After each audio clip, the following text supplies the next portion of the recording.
The last 7 years, they failed to pass the audit. I think Canadians are the most in-debt citizens. Like, guys, like we need a strong, concentrated effort in raising all the common issues. Talking in firstly, segregated efforts, they're not going to yield the results that we need. So they've been spending without any checks, right? Like there's no checks and balances. They're just doing what they want to do.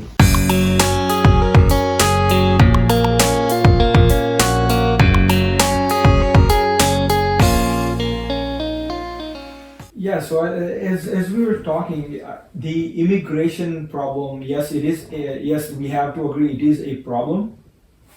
But the solution is not the immigrants who are you're punishing punishing the immigrants that are the problem. It's the policies that government has made and allowed such an inflow of people to happen. Now it's reflection on house prices, housing crisis. Yes, obviously when you have so many people coming in, you're gonna have people that need accommodation. People are it's very hard to find a rental place. Now, this in turn boosts the house prices because now you have a lot of people who want these homes that are available on the market. The solution to that is fixing the supply, and obviously the immigration, controlling the influx of people coming into the country. And on that note, here is the data that shows how the Canadian business investment dropped right from 2016 right to 2024. So this sharp decrease in forest investment, there has to be a reason why people stop investing, and these are businesses, which means they're talking strict dollars. It is a logical decision. It's not any. There's nothing against Canada. There's nothing against. This is cold hard government policies at play. There is no other way to put it. If the economy, if Canadian economy was more rewarding to the businesses, then we should have seen. It matched the curve all along, just like it did always with the U.S., which is a more business-friendly economy compared to Canada. Oh, yeah, but U.S. investment started going up, right? From when? Is that should be before? Well, this is yeah. But how about, can we compare that to Trump's time? It should be the same. Oh, it was it was right here somewhere. Right, so right around that time. During that time, something happened in Canada. So both of them, yeah. This is Trudeau here. 2016. Yes. And the same 2016, Trump won in US. So after Trump won, it shot up from what 12% to 15%, and that was dropped from. And yeah, I mean we're talking people, but it's essentially government policies, right? Yeah, exactly. Trudeau, or it could have been whoever, and it could have been Trump or whoever. But basically, the government policies and the economy supports entrepreneurship, like you can see. So this is Chamath, right? Like Chamath is one of the more renowned businessmen. He's a philanthropist. He's a billionaire. Anyway, so this is pathetically bad. Canadians opted towards warm fuzzy DEI nonsense, which is diversity, equity, equality, inclusion. Look at how international community voted economically as a result. There is no other way to put it. International businesses. So if you are a business in India and you want to set up in Canada, and you're thinking, or you're a manufacturer who wants to set up a plant abroad, and you're looking at your options, whether it be in Canada, Mexico, US, you have to be very objective. Put your feelings aside, put your whatever aside, all the nonsense aside, noise aside, and you have to think objectively for your dollar, for your investors. And you cannot. This cannot be wrong, right? There is no other way to put it. This is where capitalism and this is where capitalism and socialism. Socialism, yeah. This is exactly socialist virtue signaling is a quick way to shut yourself off from capital. Very evident here. So why do we not have too many builders? Well, the government doesn't support that many. It doesn't give enough incentives for developers to take that kind of risks to build new homes here. You could argue all you want about immigration, yes, and that is a problem, by the way, and that, so not, I'm not trying to deflect that problem, but that problem is not the root cause. The root cause is the policies that are in place. Everything happens in and around policies. So people complain, yes, too many immigrants coming in. Okay, how are they coming in? There is legal framework, and they're following every step on that legal framework. So the placeholders, so the people that are in charge of monitoring that framework and the amount of people and all the processes, all the overhead processes above just an immigrant coming here is handled by policies. So you can see the failure. There is no other way to put it. Oh, by the way, who posted this study? Is This is Chamat. done by you or post? No, Chamat. He posted this one, I think. Yes. Oh, okay. Yes. And you can see, by the way, so you can see the same thing in Europe. There is a famous saying, right? Like, so US develops it, China copies it, and then EU regulates it. We kind of fall into the same line with EU, European Union, where we try and regulate and control and everything. That's why you see 90. What was the recent statistics around the amount of jobs? So all the, I think it was close to 90 or something percent. That was all government jobs.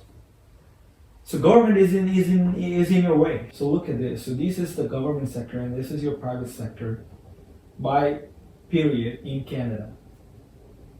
So this is like here you see on par. Governments start take over. Now you see pushback from private industry, and now look at here where we are. 13% in government sector, right? Yeah, what is that actually? What are well, this jobs? could be any government jobs. Like somebody made your ArriveCan app, right? The scam that you. So it could be anything. Any government contract basically falls into government sector. You're in bed with government. That's why. That's the other reason why you see monopolies around groceries. Why do we have only few top grocery chains control all the food supply here? Why do you have few banks that are controlling the banking sector? Why do you have only few telecom companies that control the telecom? This is a direct result of government being in the way of the private sector, not allowing competition to follow. You should have a right capitalist country regime should allow businesses to foster, allow competitions to happen. That way, because of competitions, you drive the prices low, and now the citizens have the best product at the best price, and not to mention also forces innovation, because now in order to drop the cost or compete, you have to innovate your processes, be the most efficient that the business can be. And this could be in any sector, right? Like it could be in banking, telecoms, any sector. I think we may also need a Doji here, right? Doji, yeah. Well, there's talks about that. Really? Who's that? Well, I heard. People were, I guess, fancying Kevin O'Leary. He's one of the sharks on Shark Tank. He's a venture capitalist. Mm-hmm. He was here, Mr. Wonderful. He was here also in. Him and Robert Hurjavik, I think. So they started the Canadian version here, the Dragon's Den, and now and then they moved to States, obviously, and they joined the Shark Tank. But basically, people were fancying. People were open to the idea. But that's a very good idea, right? I think it all started in Argentina. This Javier Milei, he started that, right? And this morning, I think before coming here, I was reading a tweet. Somebody tweeted, I think it's himself. No, I think it's Elon Musk. I think he tweeted. It's 95% of yes, right. So before Javier got in, Argentina posted a deficit of, I think it was 400 million. I can't remember the exact number, but anyway, it was a deficit at the end of the year. 1 year of him being in power, they shot up 800 million in the positive. So that kind of growth, and he came in with a chainsaw. Basically, Oh yeah, exactly. Right. Yeah. he basically cutting all the middlemen, all the nonsense regulation, I think you all have the the- overspending. Do you have the video? Like that's him talking about removing the department of this, department of that. Go. Right? I think that was more of a spoof, no? That No, was- really? No, I think he was department of education. Go away. Right? Department of this. Go. Department of transportation. Go. Right? And that was he did that right when he was doing making that video. Then people are all laughing. Oh, he's coming crazy. He came doing all gimmicks and whatever. Right? End of this often I think inflation dropped by 94%. Yes, inflation dropped from, and he got it back into control in 9.2 at 9.2%. Sorry, 2.7%. And so people are saying Argentina can never come back. This, that, blah, blah, blah, blah. And this guy came in. End of the day, even I was thinking like, oh, this guy is maybe a kind of joker. And the same way, but Right here. oh, So look at inflation was more than 25% in 2024. And here somewhere he gets in and it drops back that. It's to positive. Right? It's Yes. now in good condition, Yes. 2.7. And this comes by strict Cutting regulations. cutting regulations here. See, it's 193%, 10 countries highest inflation rate. But this was before, right? And I think, by the way, this is look at you, right? But anyways, yeah.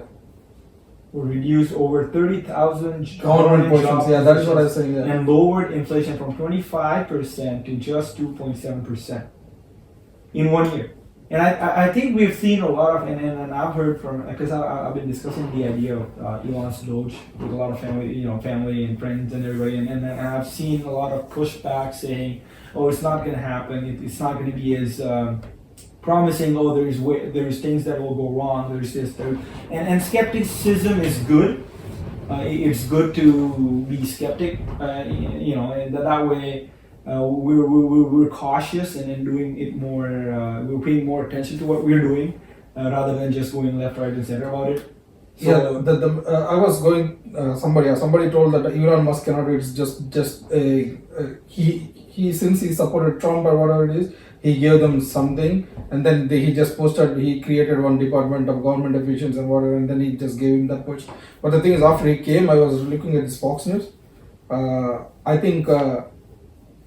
Only 6%, I think. 6% of people, 6 or 2%, I think. I don't remember. So only 6 or 2% government employees are actually coming to the office. Yeah. So all the 30,000, however many buildings, Yes. not just in the U.S., also out in other countries, all these government buildings, they're all vacant, zombie land basically, because there's nobody coming into work. There's only you're right. I think it was close. I think it was security guard, office cleaners, and these people are coming. Yeah, right? exactly. Which is They are the only people working from office. And by the way, the people he also posted. Somebody posted on X. I think he's taking bubble bath. I think this guy. I don't remember where. Yeah. I think he's from. Where is that location? Tennessee or. I don't know. He's a government employee. I think bureaucrat who it is, right? But he's taking bubble bath and he's saying this is my new office with bubble bath, and also whoever is working from home as a team, they're having these whatever parties and whatever, right? So that's what I mean. Like there is a lot of fat to be cut. There is no doubt about it, and it is very evident. And like the U.S., yes, in Canada. How did we make an ArriveCan app, which is basically just a forum any college student could have done, and paid $18 million for it? Wow, right? That's your chainsaw fucking cut it.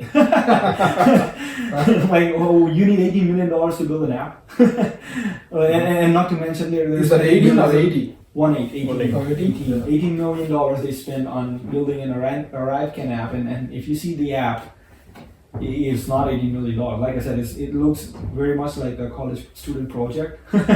Anybody could have done for 99% of less of the cost. So yes, I think they're on the right path. I'm actually very highly optimistic, and I want to say highly because the idea. So if you follow Doge on X, So as soon as as soon as Trump announced, yeah, they will be co-chairing Elon and Vivek, they will be co-chairing this department.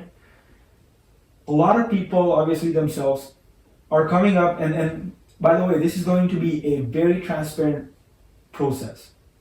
They are going to host a Dodgecast or a podcast, Dodgecast, every week, and they're gonna come up with all the costs that they think are stupid, ridiculous, nonsense, not needed, and they're gonna maintain a leaderboard of the most stupidest and inflated costs that the country is, the government is spending on, and they'll cut it.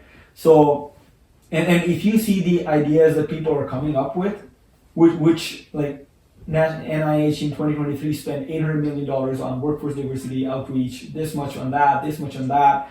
By the way, Pentagon, the Department of the Defense, for I think it was 7 years. The last 7 years, they failed to pass the audit. So they've been spending without any checks, right? There's no checks and balances. They're just doing what they want to do.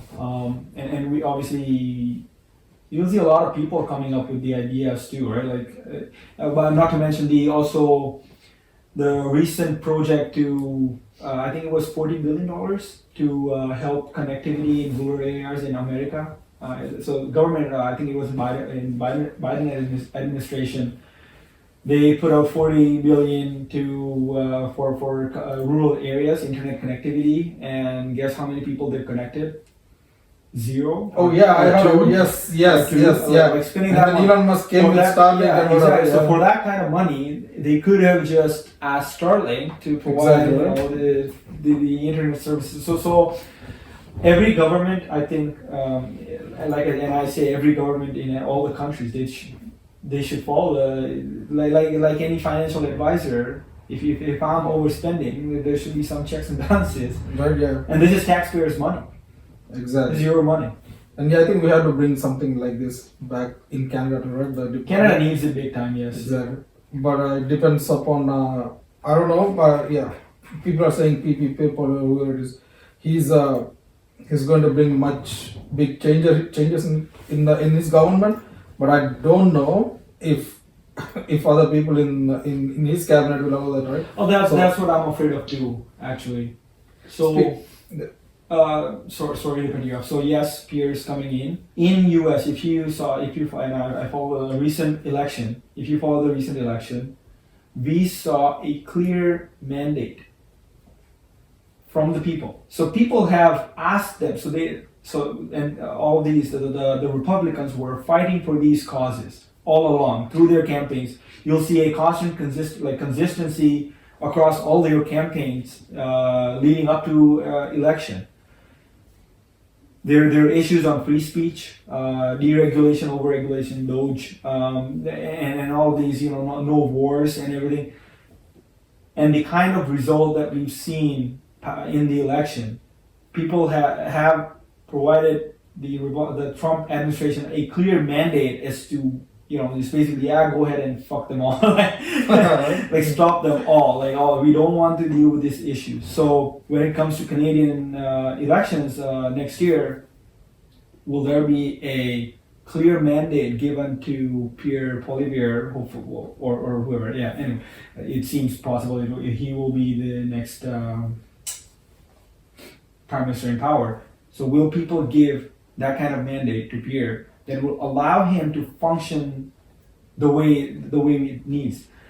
Because and this contradicts with the socialists and the left and the liberal ideology of letting people be more liberal, be more regulated, I guess. Did he say anything about capitalism in any speech? I think I think one of the interviews, I think somebody asked him, would you support something like Doge in Canada? No, Doge is different. Capitalism input. Yeah, but he's constantly he's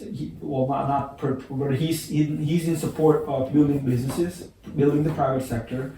He's constantly spoken about cutting the taxes to allow builders to build more houses in Canada, etc. So he's constantly he's been speaking out about the supply problem. like we all should be. So the problem is, like I said earlier, it is a supply problem. Why is there no supply? Why do we not have enough private business? Why we don't have enough private jobs? Why do we not? So yes, he is speaking a lot about building the private sector, cutting down all the freebies,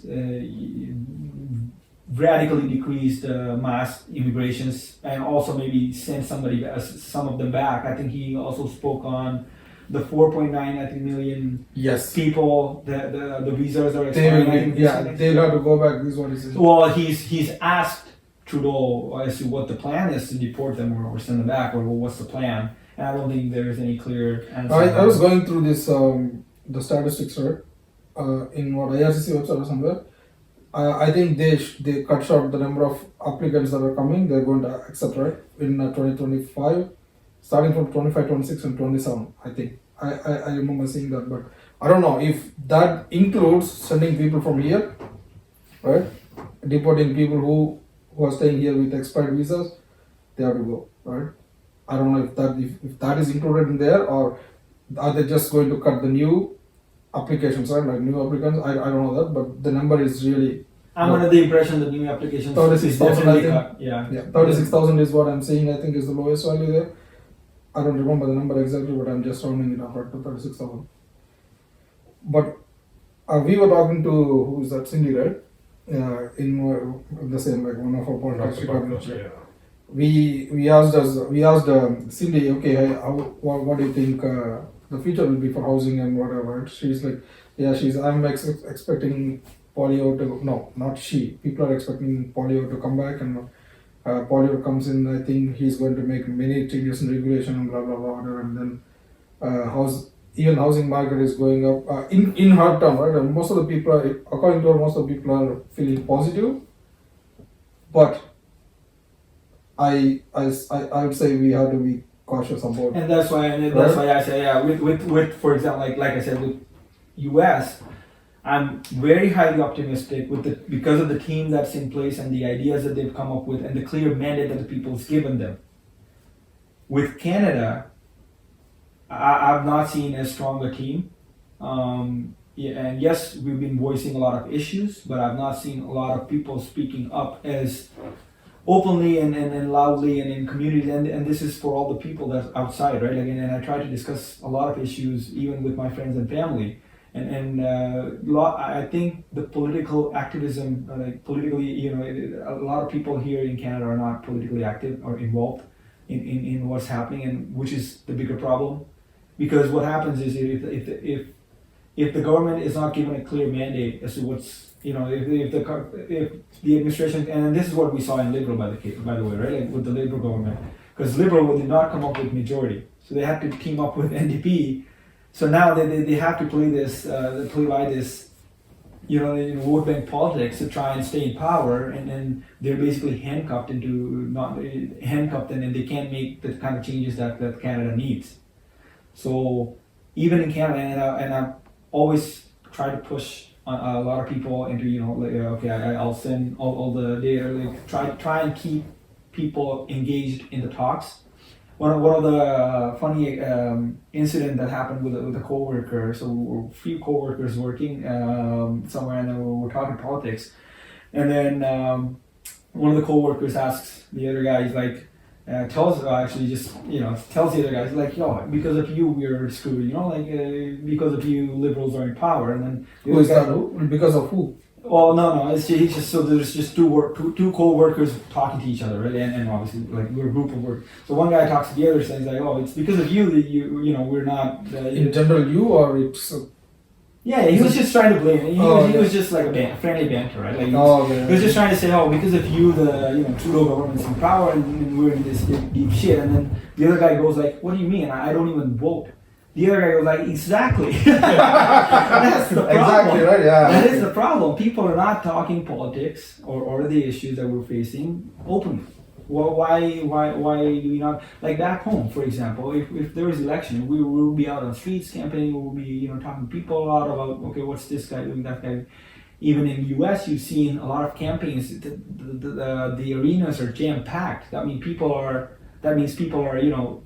involved in it. And they're aware. You can see on X, people were constantly aware. Even on X with Canada right now, I see only a handful of people participating in the debate and voicing opinions and whatever. And kind of distinct thing that I've observed, even on our X, like in terms of Canada and U.S. politics.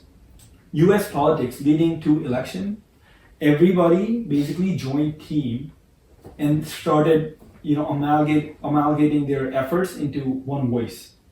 And that's why you see, Tulsi Gabbard, Elon Musk, a lot of businessmen, like people endorsing and coming together and raising a voice against a lot of common problems. What we see in Canada is a lot of distributed efforts. So a lot of isolated voices that are speaking up. You talk about the Pleb reporter, there's Staples Folders. No, Pleb is there. I think there's another one is Cat Canada. Yeah, she's the one. Tables out this guy, and then Shazi. There's Gad Sad. He's not a publisher, but yeah, he's very active on that. Actually, I was thinking. I had a discussion with but long back. Right? Once we are established here, I was thinking, okay, my target is to call that guy. I think he's. And I've been trying to. I've been even me I've been trying to comment and trying to get guys we need a strong, concentrated effort in raising all the common issues.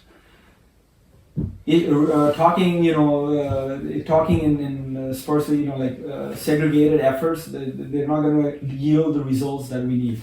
Yeah, I think this guy is trying to push hard. I did see that even Pierre Poilievre did appreciate him. I think he did recognize this guy. I don't know his name. He goes by this handle, Pleb at the I think truck or whatever.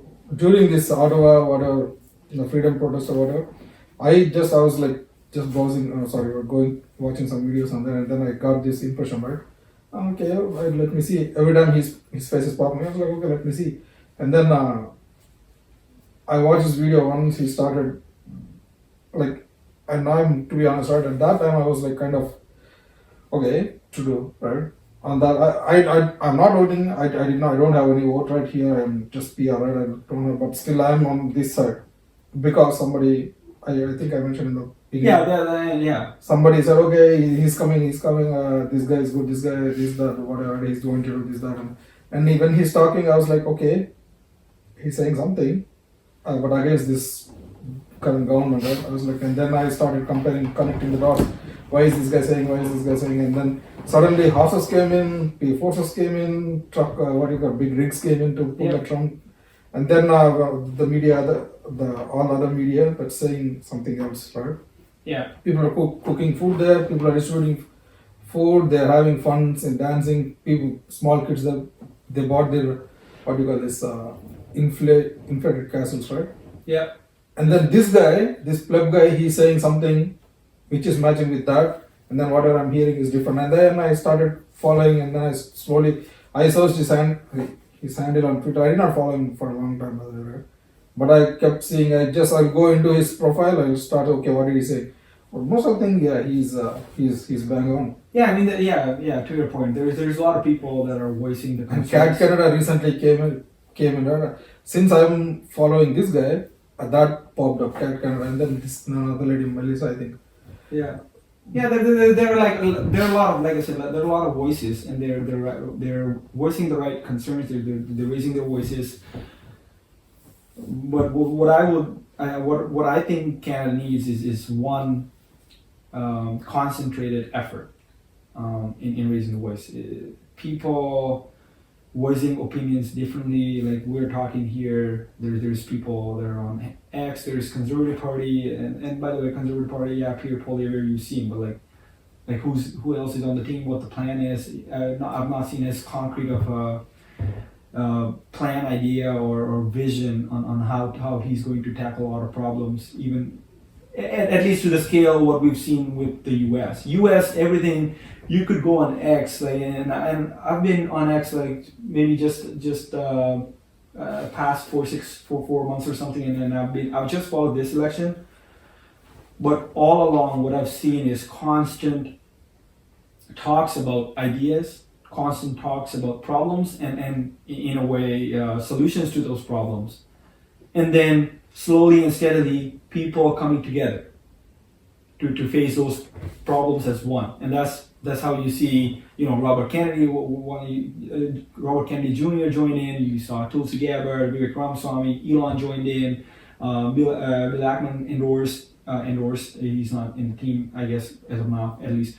But that's how you see a lot of people coming together and then raising voice. And then, by the way, but Bill Ackman was very much active on X. He was raising constantly voices against or for or against whatever ideas that came up. And so this kind of political activism is what I'm not seeing at least to that scale in Canada.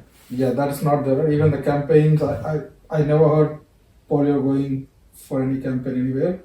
Yeah, I did hear he'll go there, but maybe how many? 30 people, 40 people?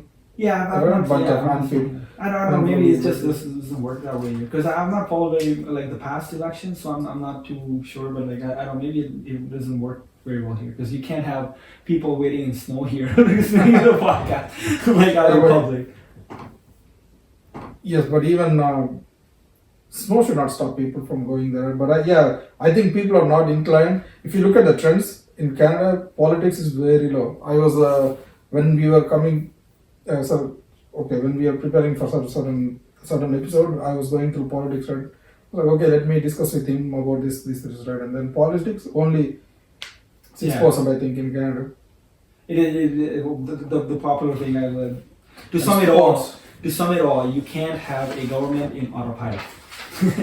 You can't think of, I'm going to do my job and I'm going to, drive to work, come back and do my groceries and sit home. And while the government does its thing, you cannot leave the government or anybody in that matter that does not have any checks and balances, that's running basically on autopilot based on policies that were designed, 50 years ago, and then basically we're just rolling with it.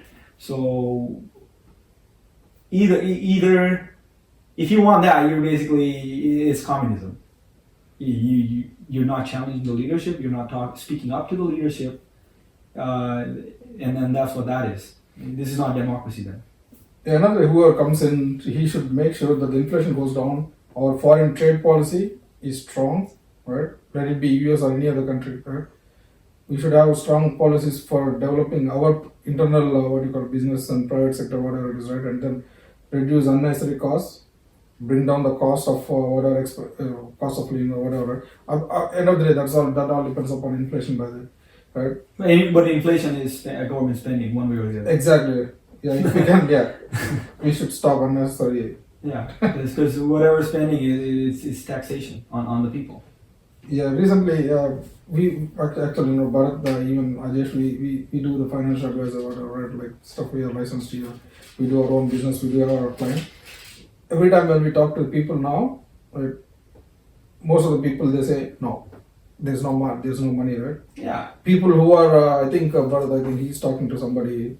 People approach him for some advice and whatever, right? And then end of the day, they're almost not negative, whatever, right? Oh yeah, I remember. Yeah. So basically, right, financial education is something very important for people here, not just in Canada, anywhere across the world. Yeah. But I haven't seen anywhere, financial education has been given as an education, in schools or colleges. Even when I was grown, I was always told to read well so that you'll get a good job and you earn well. No one talked about saving money, saving for the future, and why is that?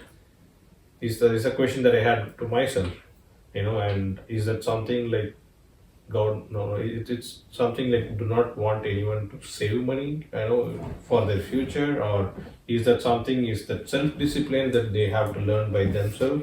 Because if they have to do something with their own self-discipline, right, we may not know what is available in the market, and they may easily fall to some social influencer, and eventually, lost whatever they have wanted to save for their future.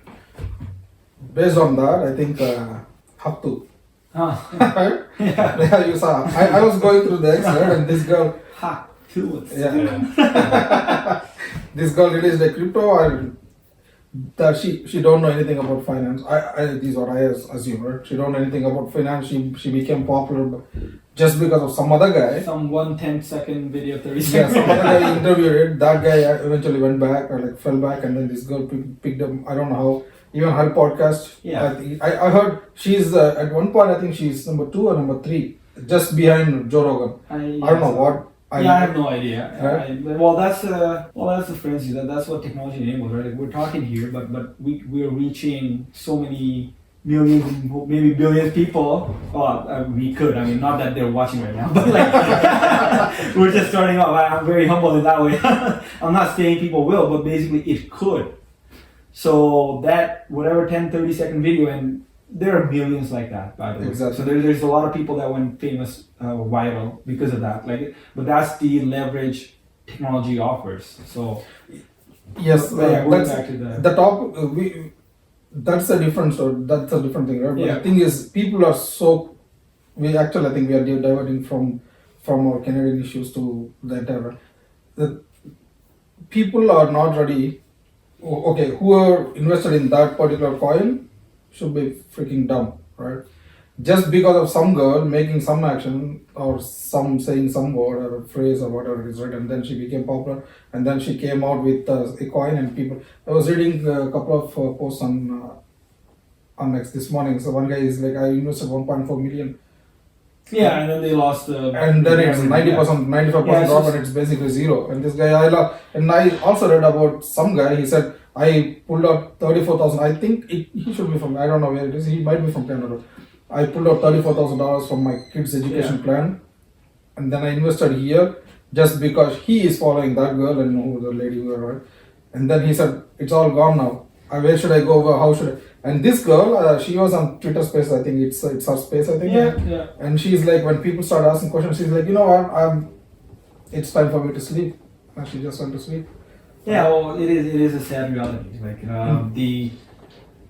yes, education does not prepare students for all the skills that are required to live in the world. Like once they're done graduation. So it's not just finances, by the way. There's a lot of other soft skills, like like using tools, whatever, houses, like that you could go on and on, right? Like, so, and I think.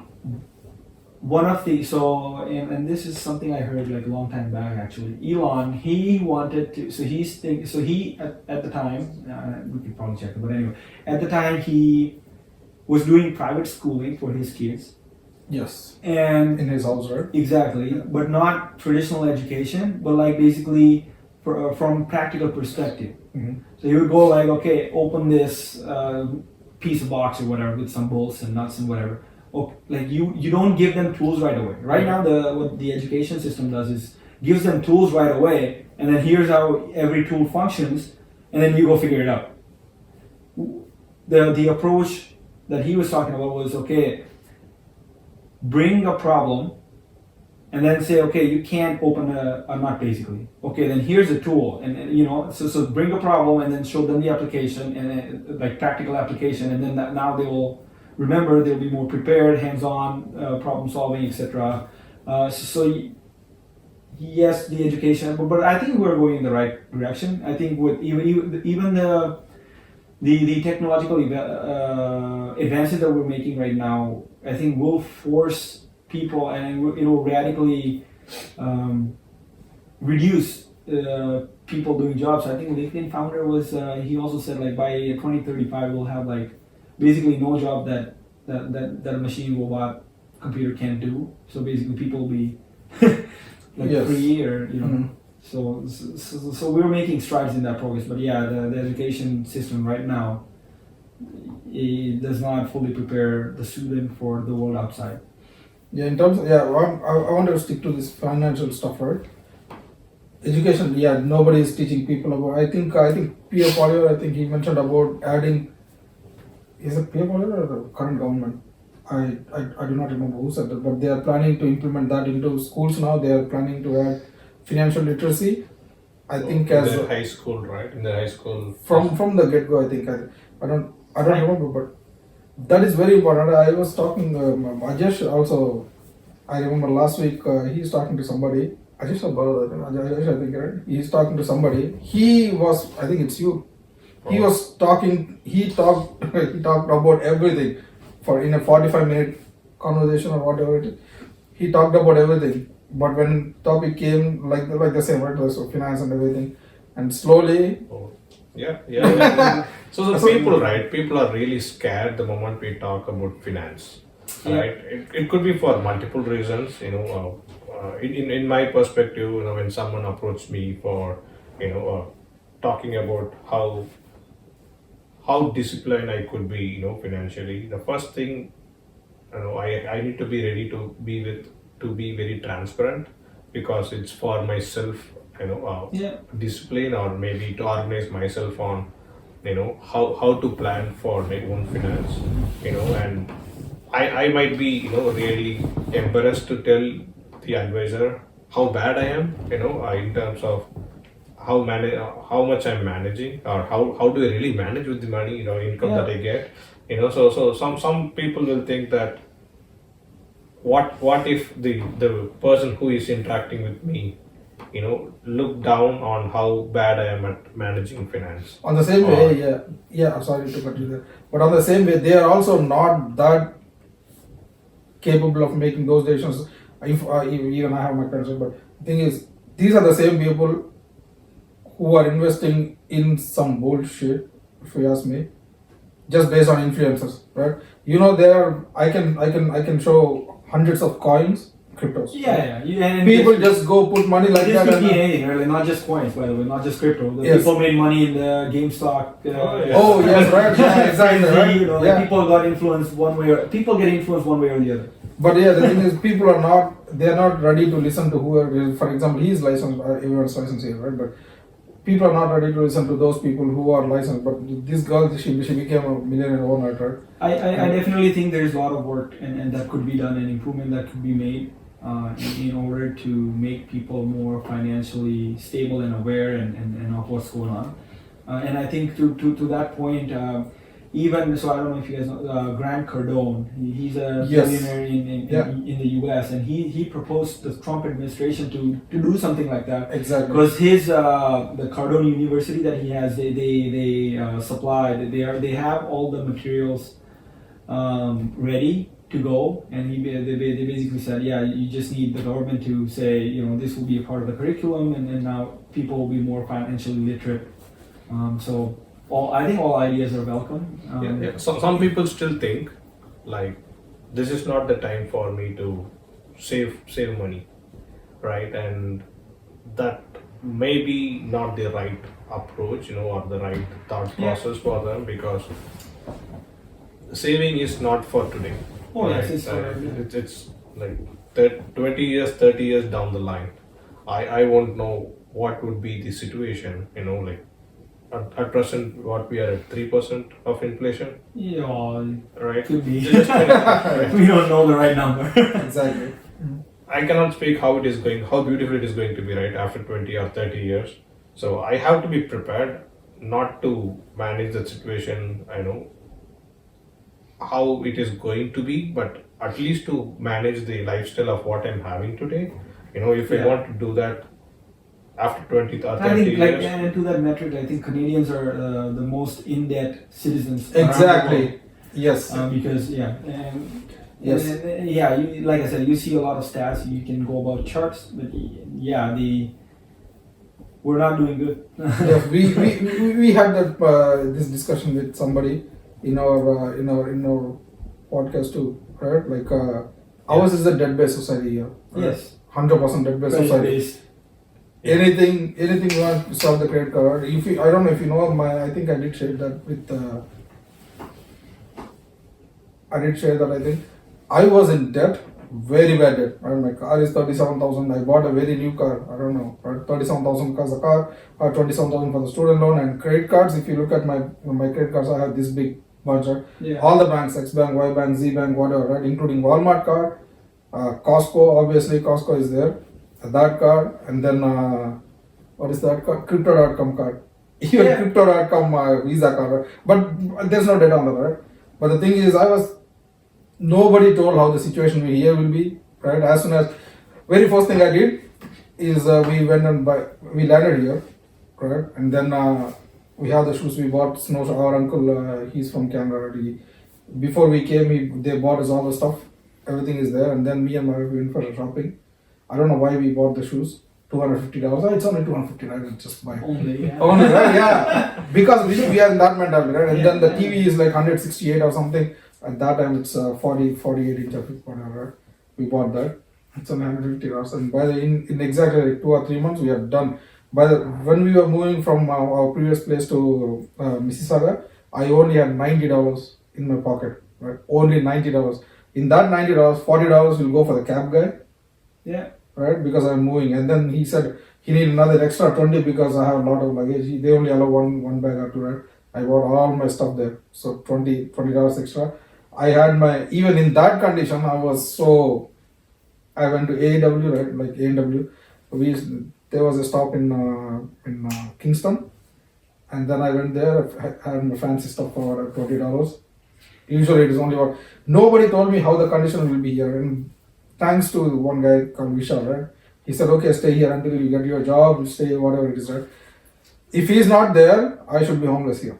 Another example, I was talking to some guy. He's a kind of a friend and a client, whoever it is, right? And you know about Solana? Yeah, Solana, yeah. Yeah, Solana, right? And at one point, a couple of years ago, Solana was going like crazy to 200, 280, 300 or something, right?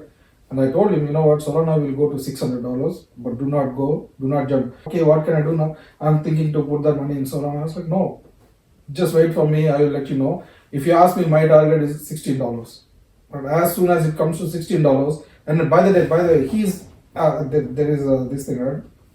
At that point, Solana is going like 120, 130, 200, and I think it was sitting at 230 or something like that. I told him that no, it will come to $16. Wait until that. He's like, no. But the thing is, he jumped the ship and he just bought the coin at that price, with whatever amount that he has, right? That's a big number, by the way. So I told him wait for my signal, like just wait for me. And then I bought it at $18. As soon as it came, I was like, okay, now it's 18.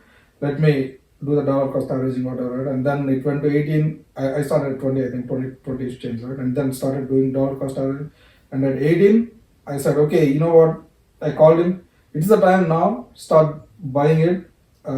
If it goes low, that's fine. Start dollar cost averaging because your value is double digit now, rather than jumping. And he's like, I already bought with this value, and my portfolio is like 90% down. I was like, I told you before, all right? So you should have stayed. So people are not ready to listen to whoever is trying to teach them, right? And on the same way, people just go into this. I don't say that investing in cryptos is bad.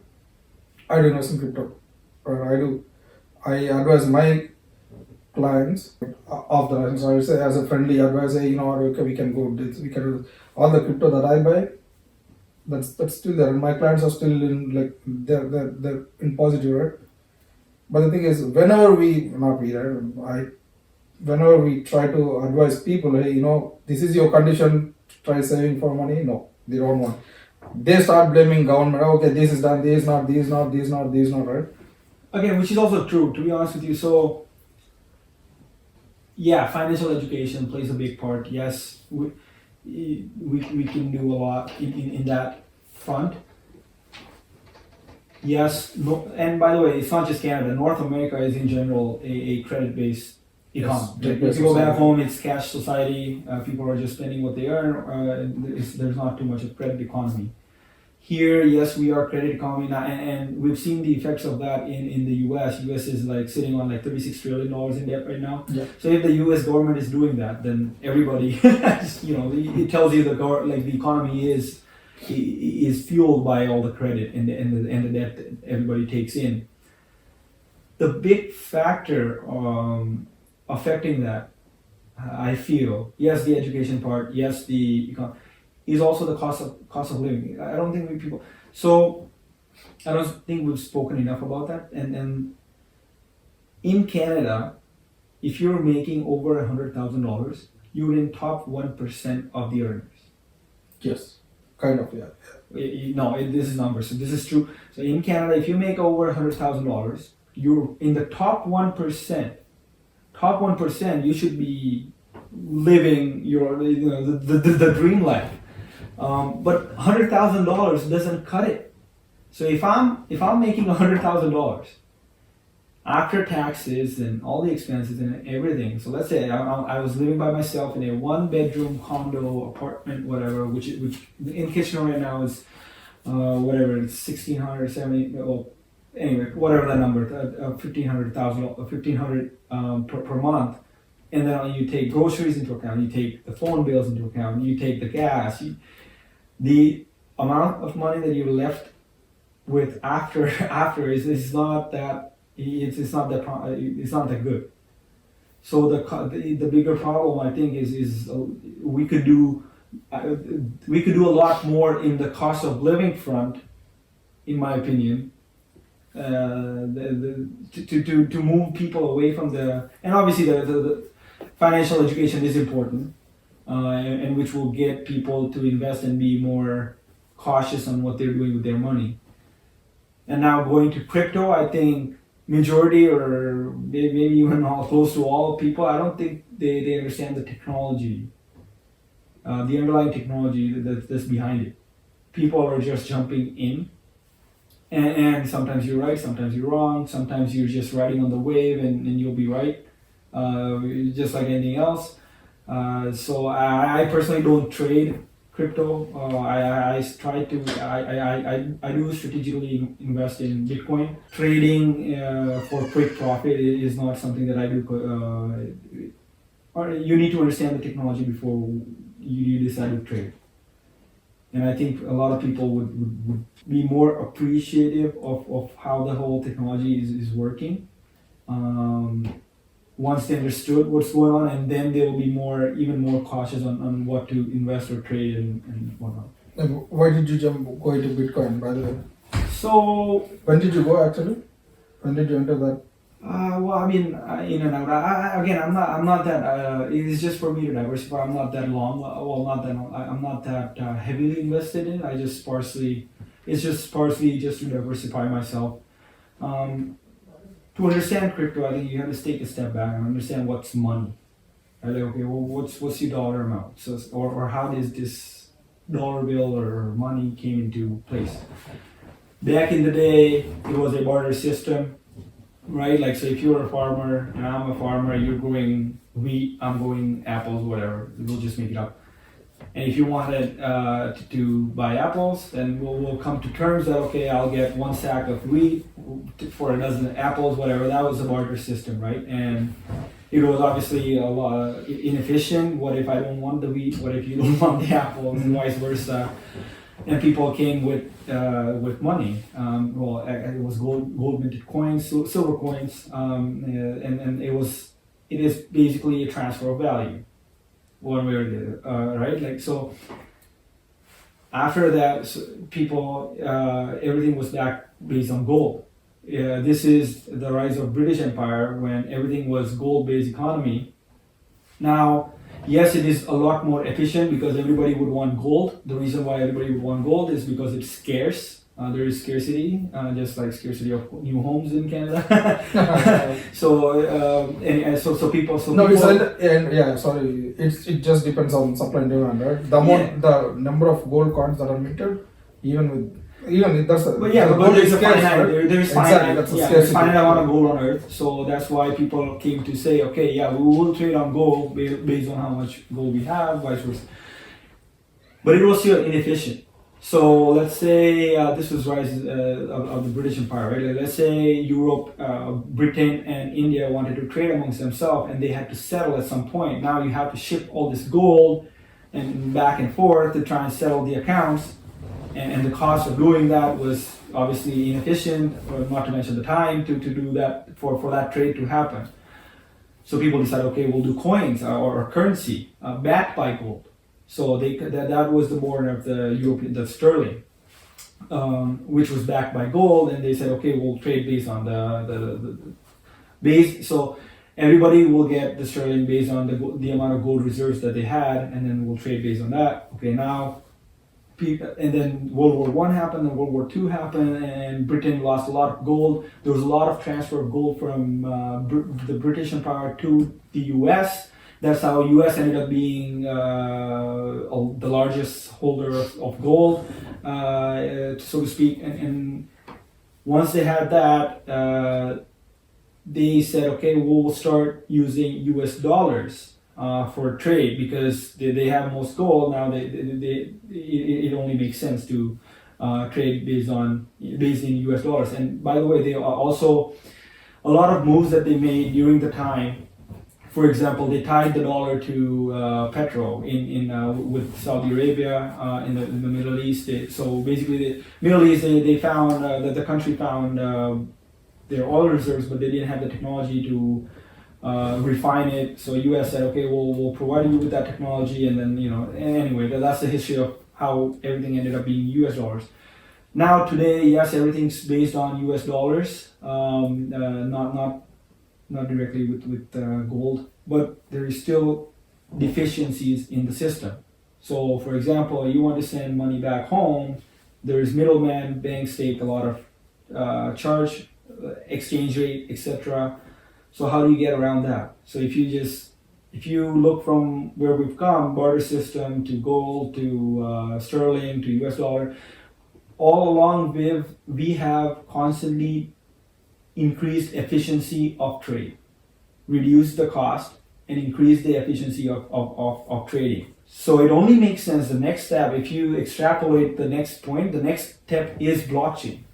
So what is blockchain? Well, right now, it's dollar economy, we're trading money. So how is everything working? Well, you transfer me $10 or $100, it's just a digit on your on the bank account. Yeah, you can go ahead and take the cash, but anyway. So it's just a dollar amount on ledger. You send me $10, I send in $10, whatever. So who's managing that? Well, bank is managing this. The bank, so you could be banking with Scotiabank, TD, whatever. At the end of the day, those banks come together and say, okay, what are our balance sheets? They settle. Now, so this is very centralized. There is a central location that does all that manages all the transactions and everything, right? Now, what if that central location is compromised? You could, and we've seen that happen. Digital systems, computer systems can be hacked, so how do you decentralize, move the middleman out? Well, you could have a separate, like a distributed ledger. So I hold the ledger. You hold the ledger, you hold the ledger, you hold the ledger. Everybody holds the ledger. Everybody can process transactions. So you could add transactions. And the blockchain network's built such that it will not allow any, and you could get into the technicality of the security it uses to prevent that, but it'll prevent overspending. Basically, you'll only be able to spend what you have, what you come up with. So the network will not allow overspending. It will not allow bogus transactions. So basically, all the ledgers has to match.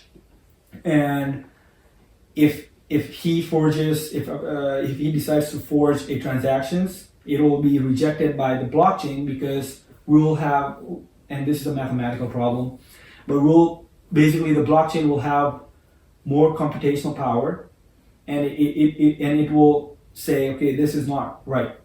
The way it does, the way blockchain does, and specifically Bitcoin, right? It uses proof of work as consensus. What is proof of work? Well,